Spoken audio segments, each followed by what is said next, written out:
அனைவருக்கும் வணக்கம். இன்னைக்கான ஜோதிட பதிவில் பார்க்க போகிற ரொம்ப ரொம்ப முக்கியமான ஒரு பயனுள்ள ஜோதிட கணிப்பு என்ன அப்படின்னு பார்த்தீங்கன்னா, பிப்ரவரி மாதம் 26ஆம் தேதி பார்த்தோம் அப்படின்னா மகா சிவராத்திரி வருதுங்க. மகா சிவராத்திரி அன்று கிரகநிலையில் ஏற்படக்கூடிய மாற்றம் அப்படிங்கிறது ரொம்ப ரொம்ப முக்கியத்துவம் வாய்ந்ததாக ஜோதிட ரீதியாக பார்க்கப்படுது. அந்த வகையில் மகா சிவராத்திரி அன்று கிரகநிலையில் ஏற்படக்கூடிய மாற்றம் அனைத்து ராசிக்காரர்கள் மத்தியிலையுமே ஒரு விதமான தாக்கத்தை அது ஏற்படுத்தக்கூடிய வகையில் அமைதுங்க. அந்த வகையில் மேஷ ராசியில் பிறந்தவங்களுக்கு இந்த மகா சிவராத்திரியின் போது நிகழக்கூடிய கிரக மாற்றம் எப்படிப்பட்ட பலன்களை கொடுக்க போகிறது, அவர்களுக்கு நன்மையை தரக்கூடிய வகையில் அமைய பெறப்போகிறதா அல்லது தீமையை தரக்கூடிய வகையில் அமைய பெறப்போகிறதா அப்படிங்கிறத நீங்கள் தெரிஞ்சுக்க வீடியோவை ஸ்கிப் பண்ணாமல் கடைசி வரைக்கும் பாருங்கள். இந்த பதிவு உங்களுக்கு மிக பயனுள்ள விகிதத்தில் இருக்கும். வீடியோக்குள்ளே போகிறதுக்கு முன்னாடி இது வரைக்கும் நீங்கள் நம்ம சேனலை சப்ஸ்கிரைப் பண்ணல அப்படின்னா உடனே சப்ஸ்கிரைப் பண்ணிக்கோங்க.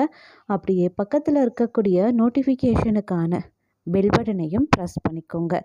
சரி நேர்களே, வாங்க வீடியோக்குள்ளே போகலாம். நவ கிரகங்களினுடைய அமைப்பு மகா சிவராத்திரி அன்று நிகழக்கூடிய கிரக மாற்றத்தின் காரணமாக மேஷராசியில் பிறந்தவங்களுக்கு பல வகைகளில் நன்மையை ஏற்படுத்தக்கூடிய வகையில் அமைகிறது அப்படின்னு கூட சொல்லலாம். இருந்தாலும் சில விஷயங்களில் பார்க்கும் பொழுது சின்ன சின்ன எதிர்ப்புகளை சந்திக்க வேண்டியதாகவும் இருக்கும். அப்படிங்கிறதுனால கொஞ்சம் கூடுமான வரைக்கும் அதீத கவனத்தோடு இருப்பது முக்கியமான ஒன்று அப்படின்னு சொல்லலாம். எந்த அளவுக்கு நீங்கள் கவனத்தோடு செயல்படுகிறீர்களோ அந்த அளவுக்கு பிரச்சனைகளில் இருந்து விடுபடவும் முடியும். அதே சமயம் மற்றொரு புறம் பார்த்தோம் அப்படின்னா அலுவலக ஊழியர்கள் முன் கோபத்தை தவிர்ப்பது ரொம்ப ரொம்ப முக்கியங்க. அதே மாதிரி உங்களை பொறுத்த வரைக்கும் இந்த காலகட்டத்தின் துவக்கத்திலேயே பார்த்தீங்க அப்படின்னா குரு பகவான் வக்ர நிவர்த்தி அடையிருக்கிறது. அப்படிங்கிறதுனாலையும் ராசி அதிபதி அப்படிங்கிறதுனாலையும் ஏதோ ஒரு சுமை வந்து உங்களுக்கு குறைந்தது போல ஒரு உணர்வை வந்து ஏற்படுத்துவார் குரு பகவான் அப்படின்னு சொல்லலாம். அதே மாதிரி செல்வ நிலை மேம்பட்டு காணப்படக்கூடிய ஒரு காலகட்டம். உங்களுடைய செல்வாக்கும் மரியாதையும் இந்த காலத்தில் சற்று உயர்ந்து காணப்படும்.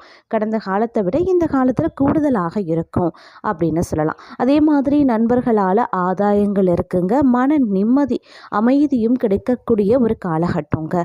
உத்தியோகத்தில் இருக்கிறவங்களுக்கு மேலிடத்து ஆதரவு இருந்தாலும் கூட யாரையும் பகைத்து கொள்ள வேண்டாம். வருமானம் சற்று அதிகரிக்கும். புதிய வேலை வாய்ப்பு கிடைக்கப்படுவீங்க. வெளிநாடு வெளி மாநிலம் சென்று பணியாற்றும் தொழிலை வந்து விரிவுபடுத்தக்கூடிய வாய்ப்புகள் பலருக்கும் அமையப்பெறுங்க. அது மட்டும் இல்லாமல் இந்த நேரத்தை பொறுத்த வரைக்கும் சனி பகவான் வந்து ஆட்சி பெற்று சஞ்சரிக்கிறது அப்படிங்கிறதும் புதன் இணைவது ஆகியவை தொழில் ரீதியாக நல்ல முன்னேற்றத்தை தரும் அப்படின்னு சொல்லலாம். திருமணம் வந்து கைகூட வாய்ப்புகள் இருக்குங்க. வாகனம் வாங்கக்கூடிய யோகம் பலருக்கும் கூடி வரும். அதே சமயம் வீண் செலவுகளை தவிர்க்க கடன் வாங்கி சுப காரியங்களை நீங்கள் செய்வீங்க அப்படின்னு தான் சொல்லலாம். அதே மாதிரி இந்த காலகட்டத்தை பொறுத்த வரைக்கும் பார்த்தோம் அப்படின்னா மே மாதம் வரைக்கும் மாற்றம் காணாமல் இருக்கும் முக்கியமான கிரகங்களில் ஒன்று அப்படின்னு சொன்னால் சுக்கிர பகவான் சொல்லலாம். சுக்கிர பகவானை பொறுத்த வரைக்கும் பிப்ரவரி மாதம் முதல் மே மாதம் வரைக்கும் அவருடைய நிலைகளில் வந்து எந்தவித மாற்றமும் கிடையாதுங்க. இந்த காலகட்டத்தில் சுக்கிர பகவானினுடைய இந்த அமைப்பு அப்படிங்கிறது வந்து தங்களுக்கு வந்து பார்த்தோம் அப்படின்னா சில விதங்களில் வந்து நற்பலன்களை தந்தாலும் கூட தடைகளையும் ஏற்படுத்தும் அப்படிங்கிறதையும் நினைவில் வைத்து கொள்ளுங்க. அதே மாதிரி மற்றொரு புறம் ஆடம்பர செலவுகளும் விரயங்களும் அதிகரிக்குங்க. இதை நீங்கள் தவிர்க்கணும் அப்படின்னு நினைக்கிறீங்கன்னா நகை வாங்கலாம். அப்படி இல்லைன்னா சுப செலவுகளை நீங்கள் செய்யலாம். அதனால் வந்து உங்களுடைய செலவுகள் ஆடம்பர செலவுகளை தவிர்த்து தேவையில்லாத அவசியம் இல்லாத செலவுகளை தவிர்த்து இந்த மாதிரி நகையோ பொருட்களோ இல்லை சுப செலவுகளாகவோ நீங்கள் செய்யக்கூடிய பட்சத்தில் அது உங்களுக்கு நன்மையை ஏற்படுத்தும். அதே மாதிரி குடும்பத்தில் இருக்கக்கூடிய பெண்களால் நல்ல ஆதாயங்களும் உருவாகலாம். இந்த காலகட்டத்தில் நீங்கள் கொஞ்சம் கவனமாக இருக்க வேண்டியதும் முக்கியமான ஒன்று அப்படின்னு தான் சொல்லணும். வேலை சார்ந்த மாற்றங்கள் நல்ல விதமாக இருந்தாலும் கூட தொழில் வேலையில் உயர் அதிகாரிகளை பகைத்து கொள்ளாதீங்க. கை நிறைய பணம் வந்தாலும் பணம் இருந்த சுவடே இல்லாமல் காணாமல் போகும். அதனால் வந்து செலவுகளில் வந்து கட்டுப்பாடு அப்படிங்கிறது வந்து ரொம்ப ரொம்ப முக்கியமான ஒன்று அப்படின்னு தான் சொல்லணும். அதனால் கொஞ்சம் வந்து கவனமாக இருப்பதும் செலவுகள் விஷயத்தில் அதீத அக்கறையுடன் இருக்க வேண்டியதும் முக்கியமான ஒன்றுங்க. இந்த நேரத்தில் வந்து பார்த்தோம் அப்படின்னா சின்ன சின்ன பின்னடைவுகள் தனிப்பட்ட விஷயங்களில் ஏற்பட தான் செய்யும். அப்படிங்கிறதுனால கொஞ்சம் நீங்கள் கவனத்தோடு இருக்க வேண்டியது முக்கியமான ஒன்று அப்படின்னு சொல்லலாம். உங்களுடைய குடும்பத்தில் இருந்து வந்து சின்ன சின்ன இடையூறுகள் வாக்குவாதங்களை வந்து நீங்கள் கொஞ்சம் தவிர்ப்பது அவசியமான ஒன்றுங்க. அதே மாதிரி இந்த காலத்தில் வந்து பெரிய அளவில் வந்து பொருளாதார அபிவிருத்தி அப்படிங்கிறது ஏற்படாது. இருந்தாலும் வந்து பொருளாதார ரீதியாக கொஞ்சம் நீங்கள் கவனத்தோடு இருக்க வேண்டியது, எந்த விஷயத்தில் நீங்கள் முதலீடு பண்ணுறீங்க, என்ன மாதிரியான விஷயங்களில் செலவு பண்ணுறீங்க அப்படிங்கிறதுலையும் கொஞ்சம் கண்ணும் கருத்துமாக இருந்தீங்க அப்படின்னா செலவினங்கள் கட்டுப்படுத்தப்படும், உங்களுடைய பணம் சற்று சேமிப்படையும் அப்படின்னு சொல்லலாம். அதே மாதிரி இந்த காலகட்டத்தை பொறுத்த வரைக்கும் பார்த்தோம் அப்படின்னா உங்களுடைய வாழ்க்கையில் வந்து சில அதிரடியான மாற்றங்கள் ஏற்படுவதற்கு வாய்ப்புகள் அதிகமாகவே இருக்குது.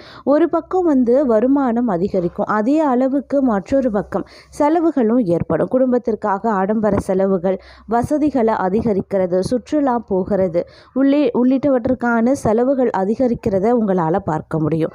அதே மாதிரி தொழில் ரீதியாக, அலுவலகம், உத்தியோகம் ரீதியாக எந்தவித பிரச்சனையும் வந்து பெரிய அளவில் இருக்காது. அப்படின்னாலும் கூட சின்ன சின்ன விஷயங்களில் விவாதங்கள் அப்படிங்கிறது உருவாகலாம். மற்றொரு புறம் உடல் ஆரோக்கியத்திலையும் நீங்கள் கவனத்தை செலுத்த பாருங்க. அதே மாதிரி சுப செலவுகளும் அடிக்கடி ஏற்படுங்க. வேலை மற்றும் தொழிலில் பெரிய வளர்ச்சி நீங்கள் காண்பதற்கான வாய்ப்பு இருக்கு. ரிஷபராசிக்கு இந்த காலகட்டத்தின் துவக்கத்திலேயே வக்ர நிவர்த்தி அடையக்கூடிய குரு பகவான் ஒரு சில விதங்களில் நற்பலன்களையும் ஒரு சில விதங்களில் நெருக்கடிகளையும் ஏற்படுத்தத்தான் செய்வார். உத்தியோகத்தில் இருப்பவர்களும் வியாபாரம் செய்பவர்களுக்கும் புதிய வாய்ப்புகள் கிடைக்கப்பெறுவீங்க அப்படின்னு சொல்லலாம். ஆனால் அதன் மூலமாக வேலை பளு அடுத்த சில மாதங்களுக்கு அதிகமாக ஏற்படும். அப்படிங்கிறதுனால கொஞ்சம் வந்து திட்டமிட்டு பணிகளை மேற்கொள்ள பாருங்க. சிலருக்கு கிடைக்கக்கூடிய வாய்ப்பை சரியாக பயன்படுத்தி கொள்ள முடியாமலும் போகலாம். உடல் ஆரோக்கியத்தில் சின்ன சின்ன பின்னடைவுகள் ஏற்படும். அதனால் ஆரோக்கிய விஷயத்தில் அதீத கவனத்துடன் இருப்பது ரொம்ப ரொம்ப முக்கியமான ஒன்று அப்படின்னு நான் சொல்லணும். அதே சமயம் இந்த காலகட்டத்தில் பார்த்தோம் அப்படின்னா சூரிய பகவான் உங்களுடைய தொழில் ஸ்தானத்திற்கு செல்வது 2வது வாரத்தில், அதாவது பிப்ரவரி மாதம் 2வது வாரத்தில் சூரிய பகவான் உங்களுடைய தொழில் ஸ்தானத்திற்கு செல்வது அரசாங்க உத்தியோகம், உயர் பதவியில் இருப்பவர்களுக்கு யோகமான காலத்தை ஏற்படுத்தும். பெரிய ஒப்பந்தங்கள் கிடைக்க வாய்ப்புகள் இருக்கு. அரசு வேலைக்கு முயற்சி செய்யக்கூடிய தங்களுக்கு இந்த காலம் அதற்கான சாத்தியக்கூறும் ஏற்பட போகிறது. தொழில் மற்றும் வேலை செய்யக்கூடிய இடத்துல உங்களுடைய செல்வாக்கு, மதிப்பு, மரியாதை ஆகியவை அதிகரிக்கலாம். அதே மாதிரி தொழில் ஸ்தானத்தில் சனி பகவான் ஆட்சி பெற்று புதன் இணைந்து இருப்பது ஆகியவை தொழில் ரீதியாக அடுத்தடுத்த முன்னேற்றத்தையும் உத்தியோகத்தில் உங்கள் எதிர்பார்ப்பை பூர்த்தி செய்யும் வகையிலையும் உருவாகும். இடமாற்றம் அப்படி இல்லைன்னா வேலை மாற்றம் விரும்பக்கூடிய தங்களுக்கு இது ஒரு சாதகமான காலம் அப்படின்னு கூட சொல்லலாம். அதே போல் இந்த காலம் முதல், அதாவது இந்த பிப்ரவரி மாதம் முதல் மே மாதம் வரைக்கும் மாற்றம் காணாமல் இதே பலன்கள் தான் உங்களுக்கு நீடிக்க வாய்ப்புகள் இருக்குது. முக்கியமான கிரகங்களில் ஒன்று அப்படின்னு சொன்னால் சுக்கிர பகவான் சொல்லலாம். ராசி அதிபதி சுக்கிரன் உச்சம் அடைவது பொருள் ரீதியாக, வருமான ரீதியாக, தனிப்பட்ட விதத்தில் மகிழ்ச்சி அப்படின்னு எல்லா வகைகள்லையுமே உங்களுக்கு ஏற்றமான காலத்தை சுக்கிர பகவான் கொடுப்பார். இருந்தாலும் எதிரிகள் சில நேரங்கள் உங்களுக்கு தொல்லையும் கொடுக்கத்தான் செய்வாங்க. அதையும் நீங்கள் சமாளித்து வெளிவர வேண்டியதாகவும் இருக்க பெறலாம். அதே மாதிரி செல்வாக்கு மிக்க நபர்கள் மூலமாக வியாபாரத்தில் மிகப்பெரிய வளர்ச்சி அப்படி இல்லைனா பெரிய லாபம் கிடைக்க பெறுவீங்க. நினைத்து பார்க்காத அளவுக்கு வருமானம் ஒரு சிலருக்கு தொழில் மற்றும் வியாபாரத்தில் கிடைக்கப்பெறும். அதே சமயம் மற்றொரு புறம் சில விஷயங்கள் உங்களுக்கு போராட்டங்களையும் தரும் அப்படிங்கிறதையும் நினைவில் வைத்து கொள்ளுங்க. கிட்டத்தட்ட பெரும்பாலான கிரகங்கள் சாதகமாக இருந்த இருந்தாலும் கூட செவ்வாய் பகவான் வக்ரமடைந்து சஞ்சரிப்பது எதிர்பாராத செலவுகளை ஏற்படுத்தும். நீங்கள் எதிர்பார்த்ததை விட வருமானமும் லாபமும் அனுகூலமாக பலன்களும் கிடைக்கிறது அப்படின்னாலும் கூட சுபகாரியங்களுக்கு செலவு செய்யறது, தேவையில்லாத விரயங்கள் ஏற்படுவது போன்றவற்றால் உங்களுக்கு பண நெருக்கடியும் இந்த காலகட்டத்தில் ஏற்பட வாய்ப்புகளும் இருக்கப்பெறுகிறது அப்படின்னு தான் சொல்லணும்.